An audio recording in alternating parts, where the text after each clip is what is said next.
ક્ષત્રિય શક્તિ અસ્મિતા મંચની સામે જ સવાલ ઉઠ્યા। ક્ષત્રિય આગેવાન પીટી જાડેજાએ સવાલ ઉઠાવ્યા। ક્ષત્રિય અસ્મિતા મંચની રચનાથી સમાજ સહમત નથી। પાર્ટી જાડેજાનો સવાલ ઉઠાવવા માટે દાવો છે તો આ મંચ પરથી ક્ષત્રિય સમાજ બે ફાટા પડશે, પીટી જાડેજાએ કહ્યું। અને ફાટા પડવાના દાવા સાથે પીટી જાડેજાનો આરોપ છે કે સમાજને ખબર છે તમે રાજનીતિ માટે કામ કરો છો, ત્યારે સમાજ માટે 1 લાખ યુવાનોનું સંમેલન કરીશ, પીટી જાડેજાએ કહ્યું। અને સમાજની એકતા માટે મંચની રચનાનો દાવો કરાયો હતો। અસ્મિતા મંચની રચના સમયે એકતા જ મૂળ મુદ્દો હતો, ત્યારે ભાવનગરના મહારાજને મંચના પ્રમુખ બનાવવામાં આવ્યા છે અને મૂળ મુદ્દો એકતાનો હતો। ત્યારે ક્ષત્રિય શક્તિ અસ્મિતા મંચની રચનાની સામે જ હવે સવાલ ઉઠ્યા છે। ક્ષત્રિય આગેવાન પીટી જાડેજાએ આ સવાલ ઉઠાવ્યા। ક્ષત્રિય અસ્મિતા મંચની રચનાથી સમાજ સહમત નથી, પીટી જાડેજાએ કહ્યું કે જો રાજકીય પાર્ટી બનાવવાની હોય તો એને જાહેરાત કરવી હતી, અને જો સંગઠન બનાવવાની વાત હતી તો સંકલન સમિતિ સાથે મોટી સંસ્થા બનાવી, બરાબર છે, એને સાથે રહી અને રાજવીઓને ભલે સાથે રાખે, રાજવીઓને સાથે રાખીને આ સંસ્થા મોટી બની હોત, બરાબર છે, તો 3-3.5 કરોડ ક્ષત્રિયોની વ્યાખ્યામાં આવત અને આ નવો રાજકીય પક્ષ કદાચ બનાવો હોત તો પણ શક્ય છે।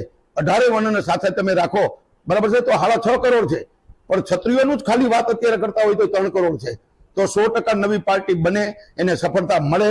ભૂતકાળમાં કોઈ પાર્ટીને સફળતા મળી નથી, પણ બધા ક્ષત્રિયો સાથે ચાલે તો ક્ષત્રિયો સાથે ત્યારે જ ચાલે અને ત્યારે જ વિશ્વાસ મૂકી શકે કે આ કરે છે કોણ, બરાબર છે, આમાં કેટલો વિશ્વાસ મૂકી શકાય, આ કેટલા સમાજલક્ષી છે, બરાબર છે, સમાજના હિત માટે કરે છે, પોતાના સ્વાર્થ માટે કરે છે, તો સ્પષ્ટપણે દેખાઈ આવે।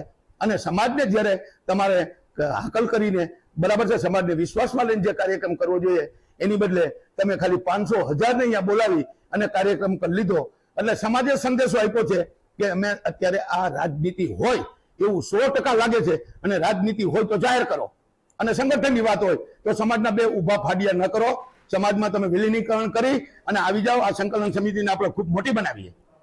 અને આજ મુદ્દે વધુ માહિતી માટે આપણી સાથે જોડાઈ ચૂક્યા છે ન્યૂઝરૂમથી લાઈવ ઉમંગ રાવલ। ઉમંગ, ક્ષત્રિય શક્તિ અસ્મિતા મંચની સામે જ હવે સવાલો ઉઠ્યા।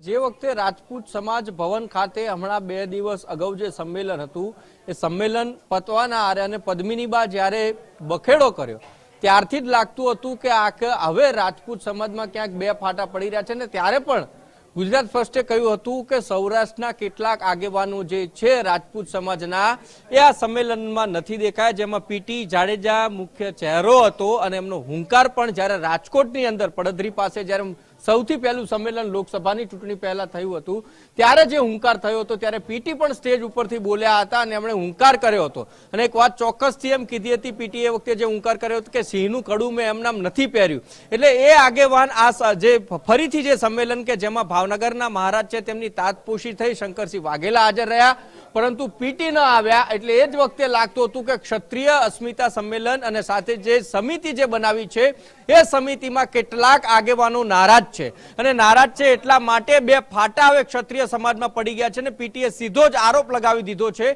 કે સંકલન સમિતિ હવે રાજનીતિ તરફ આગળ વધી રહી છે, અને રાજનીતિ તરફ જ્યારે આગળ વધી રહી છે ત્યારે પીટી સાથે જ અન્ય કેટલાક જે આગેવાનો છે એટલે કે સમાજના અગ્રણીઓ જે છે આ સંમતિ નથી એમની આ સંકલન સમિતિ સાથે, કારણ કે ક્યાંક કોક જે ચહેરો છે કે જે પડદા પાછળ કામ કરી રહ્યો છે અને રાજનીતિ તરફ આગળ વધી રહ્યો છે, એટલે માત્ર એક ઉદ્દેશ્ય હતો સંકલન સમિતિનો કે સમાજને સાથે લઈને ચાલુ એની એકતાની વાત કરવી, પરંતુ હવે ક્યાંક એનો ઉદ્દેશ્ય બદલાયો છે, રાજનીતિ તરફ વળ્યો છે અને એના માટે જ 2 ફાટા પડ્યા તેવું સ્પષ્ટ લાગી રહ્યું છે। અને આ જે હુંકાર જે પીટીએ ફરીથી કર્યો છે એ પણ ક્યાંક એક અંગુલી નિર્દેશ કરે છે। અને આઉટપુટ હેડ આપણી સાથે છે મુફદ્દલ કપાસી, તેમની સાથે કરીએ।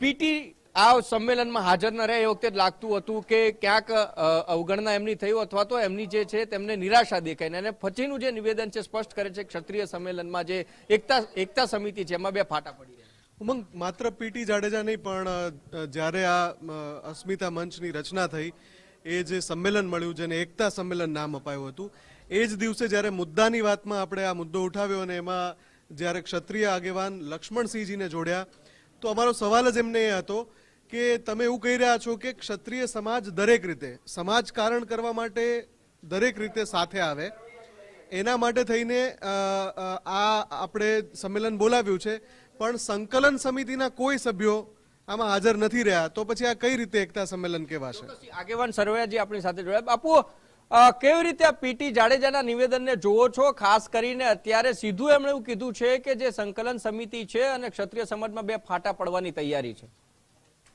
ના, આમાં બધું મિસઅન્ડરસ્ટેન્ડિંગ થતી હોય એવું દેખાય છે. જો એક તો તમને કહું કે સંકલન સમિતિમાંથી પીટી જાડેજા જ કહે છે કે ભાઈ 8 માંથી 10 જણામાંથી 8 જણા હાજર હતા. હવે 3 જણા 2 થી 3 જણા નહોતા હાજર. હવે એમનું કોઈ પર્સનલ એમને વાંધો હોઈ શકે, બાકી અમારો ઉદ્દેશ તો બધાને સાથે લઈને જ ચાલવાનો છે.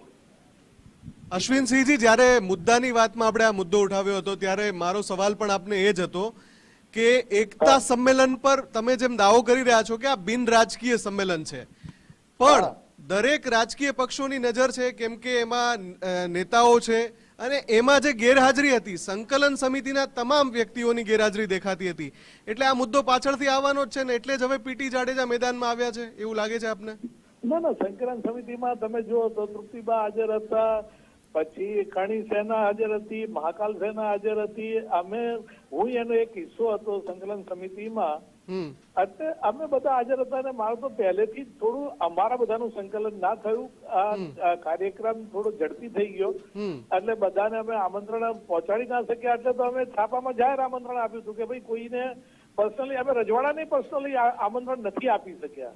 એ બી મેં ત્યારે સ્ટેજ ઉપરથી કીધું હતું કે સમય ઓછો હોવાથી અમે બધાને સુધી પહોંચી નથી શક્યા, એટલે અમે પેપરમાં જાહેર આમંત્રણ આપ્યું. બિલકુલ. અશ્વિનસિંહજી, મને યાદ છે આપે કહ્યું હતું કે શોર્ટ નોટિસની અંદર આ એકતા સંમેલનનું આયોજન થયું છે એટલે આવું થઈ શકે, પણ સવાલ એ ઉઠવાનો છે કે પહેલા પદ્મિની બા ત્યાં આવીને નારાજગી વ્યક્ત કરે છે, હવે પીટી જાડેજા મીડિયા સમક્ષ આવીને કહે છે કે જરૂર પડશે તો હું 1 લાખ યુવાનોનું સંમેલન કરીશ, બાકી આ જે અસ્મિતા મંચ છે એનાથી સમાજ સહમત નથી, આવું પીટી જાડેજાનું નિવેદન છે. ના, એવું એમને બી કહું છું ને કે એમને મિસઅન્ડરસ્ટેન્ડિંગ છે. અમારે તો સંવાદ 2 ભાગ કરવાય નથી બધાનો. મેં તો ત્યારે સ્ટેજ ઉપરથી કીધું હતું સૌનો સાથ સૌનો વિકાસ, બધા સાથે લઈને આગળ ચાલીએ. હવે પર્સનલી એમને આમંત્રણ નહીં મળી શક્યું હોય. હવે આજે પદ્મિનીબા માટે પણ હું કહું કે હું સ્ટેજ ઉપર હતો, હવે નીચે શું થઈ રહ્યું છે આટલી બધી પબ્લિકમાં મને ખ્યાલ ના હોય. અને મહારાજા સાહેબે તો કીધું હતું કે ભાઈ ફરી આવું નહીં થાય, કારણ કે તમે આટલી બધા આજે લગભગ સમજો ને 2,500 થી 3,000 લોકો હતા. હવે તમે બધાને કેવી રીતે ન્યાય આપી શકો કે ભાઈ તમારું બેસવાની સગવડ કે અને કહું છું ને કઈક કાર્યક્રમ અચાનક જ હાથમાં લીધો એટલે બધાનું સચવાયું નહોતું માન સન્માન. ઓકે, આભાર અશ્વિનસિંહજી અમારી સાથે જોડાવા બદલ. તો આ હતા અશ્વિનસિંહજી સરવૈયા, જેમનો દાવો છે કે જે એકતા મહાસંમેલનનું આયોજન થયું એ ખૂબ શોર્ટ નોટિસમાં થયું ઉમંગ, એના કારણે એવી પરિસ્થિતિ ઊભી થઈ કે જે ઘણા બધા અગ્રણી છે એમની સાથે વ્યક્તિગત સંકલન ન થઈ શક્યું. એમણે એવું પણ કહ્યું કે અમારે જાહેર આમંત્રણ માધ્યમો દ્વારા આપવું પડ્યું, ન્યૂઝપેપરમાં આપવું પડ્યું, એ રીતે અમે આપ્યું. પણ સૌથી મોટો સવાલ જ એ હતો, અશ્વિનસિંહજીનો દાવો હતો કે એ પોતે પણ સંકલન સમિતિમાં હતા, પણ સંકલન સમિતિની જ્યારે કોઈ પ્રેસ કોન્ફરન્સ થતી તો રમજુભાઈ એમાં જોવા મળતા, કરણસિંહ જોવા મળતા હતા, પીટી જાડેજા જોવા મળતા હતા. આ બધા લોકો મહાસંમેલનમાં તો ન દેખાયા, મંચ ઉપર પણ ન દેખાયા. એટલે ત્યારે જ એક સવાલ ઉઠતો હતો કે જે ક્ષત્રિય સમાજની સંકલન સમિતિ રૂપાલાજીના નિવેદનના વિવાદ વખતે જે આખું કોઓર્ડિનેશન કરતી હતી, શું એમને જાણી જોઈને બહાર રખાયા છે? પણ અત્યારે દાવો એવો થઈ રહ્યો છે કે ના, એવું કશું નથી. એકતા મહાસંમેલનમાં જેમને પ્રમુખ બનાવવાના હતા એ ભાવનગરના મહારાજા સાહેબ માત્ર એ જ દિવસે હાજર રહી શકે એવું હતું, એટલે તારીખ સેટ કરવા માટે થઈને શોર્ટ નોટિસમાં કરવું પડ્યું. એના કારણે આ બધી પરિસ્થિતિ સર્જાય એવું એમનો દાવો છે. પણ મોટો સવાલ ઉમંગ એ પણ થવાનો છે કે જ્યારે કોઈ આગેવાન જે સંકલન સમિતિના સભ્ય છે અને એ એવું કહે કે ભાઈ સમાજ આની સાથે સહમત નથી, એટલે સમાજ સહમત નથી એવું જ્યારે કહે છે તો સવાલ ચોક્કસથી ઉઠવાના છે કે અસ્મિતા મંચ કઈ રીતે સાથે રહેશે. ચોક્કસથી, એટલે એ જ વાત છે કે સર્વજી એક નિવેદન એમાં આપ્યું કે સૌનો સાથ સૌનો વિકાસ અને સૌને સાથે લઈને આગળ વધવાની અમારી નીતિ છે, પરંતુ કોઈ પક્ષનું સ્લોગન છે એ પણ અશ્વિનજીને આપણે યાદ કરાવીએ. ઠીક છે આ બધાની વચ્ચે, પરંતુ પીટી જાડેજાએ જે આ વિડીયો રિલીઝ જે કર્યો છે એમાં એક વસ્તુ સ્પષ્ટ થાય છે અને પાછું એવું પણ પીટી કહે છે કે આવનારા સમયમાં 1 લાખ યુવાનોને ભેગા કરી અને હું ફરીથી એક સંમેલન કરીશ. એટલે હવે એવું થયું છે કે અગ્રણીઓ પોતપોતાની રીતે સંમેલનો કરતા થઈ ગયા છે. સમિતિની જે રચના કરી હતી, એકતા મંચની જે વાત થઈ હતી, જે રાજકોટમાં રૂપાલાજીના નિવેદનને લઈ પડધરી પાસે જે સંમેલન થયું હતું અને લાખોની સંખ્યામાં જે રજપૂતો અને ક્ષત્રિય સમાજના તમામ અગ્રણીઓ અને લોકો જે ભેગા થયા હતા, એ હવે ક્યાંક એ મંચ તૂટતો દેખાઈ રહ્યો છે. એના જે 4 પાયા હતા એ 4 પાયા હવે હલવા લાગ્યા છે અને એનું મુખ્ય કારણ છે કે જે અગ્રણીઓ છે એમના અંદરો-અંદર મતભેદ થવા માંડ્યા છે, મનભેદ થવા માંડ્યા છે અને એમાં ક્યાંક સમાજને પાછું ફરીને ક્યાંક જે છે એ સહન કરવાનો વારો આવશે. એ પદ્મિનીબાએ પણ રોષ ઠાલવ્યો છે, સાથે પીટી જાડેજાએ પણ કહ્યું છે, કરણસિંહ અને સાથે જ રમજુભા કરીને જે પદ્મિનીબા નમસ્કાર, સ્વાગત છે ગુજરાત ફર્સ્ટમાં આપનું. પદ્મિનીબા, પીટી જાડેજાનો એક વિડીયો સામે આવ્યો છે બાપુનો અને એમણે કીધું છે કે હવે જે આ મંચ છે એ મંચ ક્યાંક રાજનીતિ તરફ જઈ રહ્યું છે, સમાજના અગ્રણીઓની અવગણના થઈ રહી છે. શું કહેવું છે આપનું? જે ચોક્કસપણે જો રાજકીય મંચ તરફ જઈ રહ્યું હતું તો પછી સામાજિક શું કામ નામ આપ્યું આ લોકોએ? બરાબર છે. અને સંકલન સમિતિના જે 5 સભ્યો, જે અશ્વિનસિંહ સરવૈયા તો પોતે સંકલન સમિતિના પ્રમુખ છે, તો આ નવો મંચ આ લોકોએ શું કામ ઉભો કર્યો છે? તો જો જે ધાન ખાતા હશે એ સમજી જ જશે સમાજ કે ભાઈ આ રાજકીય જ પક્ષ છે. બરાબર છે. આ 15 જણા ચંડાળ ચોકડી સમાજની તો એવી પથારી ફેરવી નાખી આ લોકોએ કે સમાજના જે સારા વ્યક્તિઓ હતા, જે સાચા લોકો હતા, એ લોકોની આજે એવી દશા થઈ ગઈ છે કે નહીં અહીંયાના કે નહીં અહીંયાના. હવે આ જે ચંડાળ ચોકડી એમાંથી 8 જણા નોખા થઈને હવે આ નવો મંચ બનાવ્યો, તો શું કામ એમ? તમે સંકલન સમિતિ હતી. બેન અશ્વિનીભાઈ એવું કહે છે કે અશ્વિનસિંહ જે છે એમનું કહેવું એવું છે કે આ બધાની ગેરસમજ છે, પણ બધા અમે એક જ છીએ અને એક જ રહેવાના છીએ. એ તો ભાઈ તમે આંદોલન શરૂઆત થઈ હતી ને આંદોલન, ત્યારથી આપ લોકોએ બધાને ઈ જ કર્યા, આખા સમાજને ભાઈ ગુમરાહ કર્યો. અમે કરશું. અને રહી વાત આ ભારત રત્નની, જે અમારા કૃષ્ણસિંહ જે મહારાજાનું જે હતું અમારા રત્ન, તો આ લોકો ટિકિટ રદ નથી કરાવી કે આ રત્ન અપાવી શકશે એવું લાગે તમને કોઈને? બેન, આપે પણ પહેલા આક્ષેપ કર્યા હતા કે આખું જે મંચ છે એમના જે અગ્રણીઓ છે કે રાજનીતિ તરફ જઈ રહ્યા છે. આખું જે આ મંચ જે છે, બરાબર છે, અમે બધા ઈ વિચારમાં પડી ગયા છીએ કે અમે આંદોલન હાલો જે થયું તે અમે અમારી જગ્યાએ બધા અમારામાં પડી ગયા હતા. આ બધા હજી અંદરો અંદર બાજાબાજી જ કરે છે. આ બધા મંચ માટે જ બાજાબાજી કરે છે કે રાજકીય બધું કરે છે. બાજાબાજી ક્યારે થાય કે એમાં કઈ કારણ હોય તો બાજાબાજી થાય. અમે લોકો બધા સત્યારે ચાલવા વાળા છીએ. તો બેન હવે પણ સમાજના લોકોને શું સમજાવવાનું? કારણ કે અગ્રણીઓ વચ્ચે મતભેદ થઈ ગયા, મનભેદ ઉભા થઈ ગયા છે. સમાજના લોકોને કોનું માનવું, કોને અંગુલી નિર્દેશથી આગળ વધવું? કારણ કે પીટી જાડેજા કંઈક અલગ કે, આપ છો એ કંઈક અલગ કહી રહ્યા છો, જે સંકલન સમિતિના સભ્યો છે કંઈક અલગ કે, સમાજને શું સમજવાનું બેન? એ તો વાત છે ને, એ જ હું વાત કરી રહી છું કે જે સમાજનું જે આંદોલન જે બેનો દીકરીઓ ઉપાડ્યું હતું એ લોકોને આ લોકો હંમેશા સાઈડલાઈન કરતા હતા, તો સમાજને વિચારી લેવું જોઈએ. હવે સમાજે ધાન ખાય છે, કઈ સમાજ થોડું દૂર ખાય છે. સમાજને કઈ તરફ પડવું એ સમાજ વિચારે. આવા મંચમાં સમાજ ક્યાં હાજરી હતી? જ્યારે રતનપર સંમેલનનું જે વ્યક્તિ જેટલા હતા એવું હતું અહીંયા કોઈ એટલું બધું પબ્લિક હતું? તો શું કામ નતું? એનું કારણ આપ લોકોએ વિચારી લેવું જોઈએ. બેન, પીટી જાડેજા એવું કહે છે કે આવનારા સમયમાં 1 લાખ યુવાનો સાથે હું સંમેલન કરીશ, તો પદ્મિનીબા ત્યાં જોવા મળશે ખરા? જી હા, ચોક્કસ. એટલે પદ્મિનીબા અને પીટી જાડેજા સાથ સંકલન સમિતિ, એટલે આમ બેન એવું કહી શકાય કે સમાજના 2 ફાટા પડી રહ્યા છે. જી ના. હું જો પહેલેથી જ સંકલન સમિતિ સાથે હું જોડાયેલી હતી નહીં. જ્યાં હજી પણ સંકલન સમિતિ હશે હું ત્યાં નહીં હોઉં. પેલી વસ્તુ એ કે મને કઈ ખ્યાલ જ નતો કે આ હું જો છે ને આવા બધામાં ઓછું ધ્યાન આપતી આ લોકોમાં. બરાબર. આ લોકો ખાલી સ્ટેજ ઉપર ચડીને મીઠું ને બધા ભાષણો જ આપ્યા આ લોકો. બરાબર કે અમે જ ભાઈ સારા ફેમિલી થી બિલોંગ કરી છીએ, અમે જ કઈ આ લોકો એવું જતાવ્યું છે. બીજું આ લોકોએ પાપડ ભાંગો નથી, ભાંગશે નહીં આ લોકો થી પાપડ. એટલે હું આ લોકો પણ મને નથી ખબર કે આ જે બીજા 5 સભ્યો છે અને નવો મંચ છે આ લોકો જ કરે છે. ઈ મને ખ્યાલ નથી કે અશ્વિનસિંહ કોણ છે. હું ખુદ અશ્વિનસિંહ નથી ઓળખતી. બરાબર. હવે મને પછી ખબર પડી કે અશ્વિનસિંહ સરવૈયા સંકલન સમિતિના જ પ્રમુખ હતા, તો ભાઈ એને નવો મંચ શું કામ બનાવવો જોઈએ?